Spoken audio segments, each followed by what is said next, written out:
I'm doing my B workout again, which is deadlifts and overhead press and chin ups.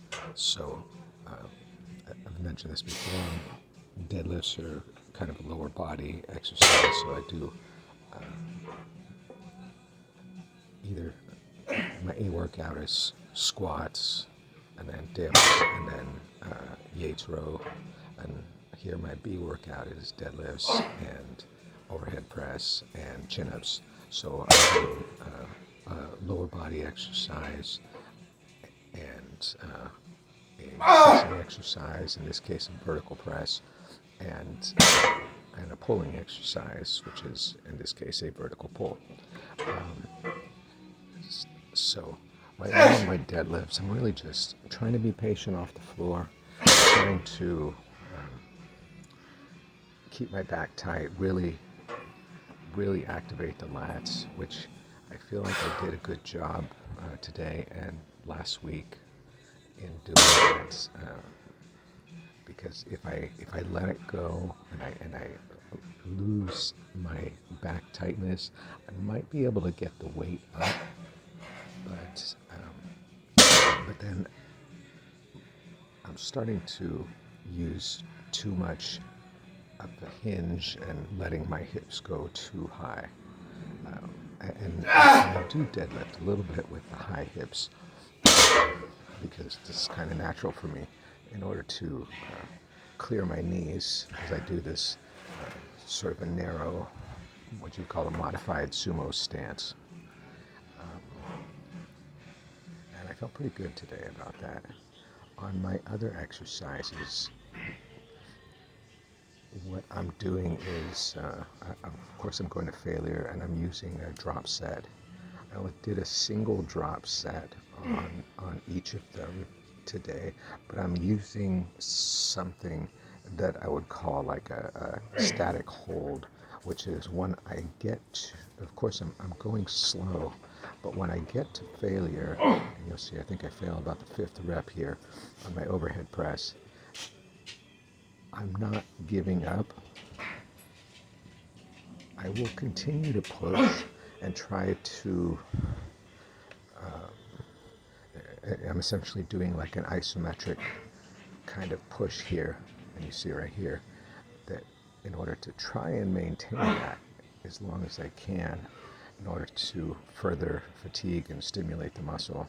This is something that I saw on a video that Jay Vincent was training. He's one of the few guys who does the high intensity kind of training that's really putting out a lot of new content these days.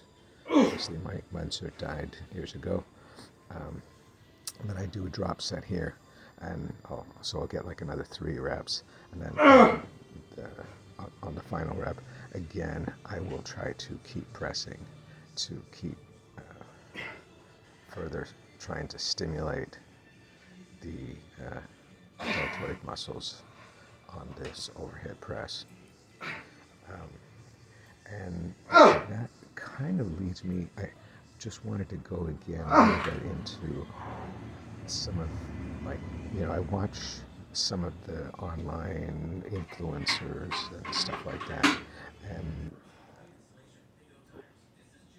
I've touched on this before, and I kind of want to touch on it a little bit again. I don't have a ton of time left. But what value do they have for me? Right? I'm not a guy who's 200 pounds. I don't have the genetic predispositions they have. So there might be some changes that I have to make in order to accommodate my body and in order to accommodate my own talents and also my own goals and my lifestyle. I know somebody like Jay Vincent is he's pretty much like, you go in, you do your weight training, high intensity training program, and you don't need any other exercise. And I'm sure he would tell me the fact that I like to do a little jogging and ride my bike to work and stuff like that is, wasted and harmful and stuff like that. And maybe it does hinder me a little bit, although I have had times when I've done more of a high intensity training without doing any significant aerobic exercise. And the amount of progress that I've made, I don't know that it's really that significantly better. So I'm going to keep on doing what works for me, and that's something that I think I really recommend for people. And this is going back to these influencers, and I'd like to expand on this more in the future, but I'm kind of taking bits and pieces of what other people say, and I'll say, oh, like the static holds. Oh, that's interesting. I think that'd work for me.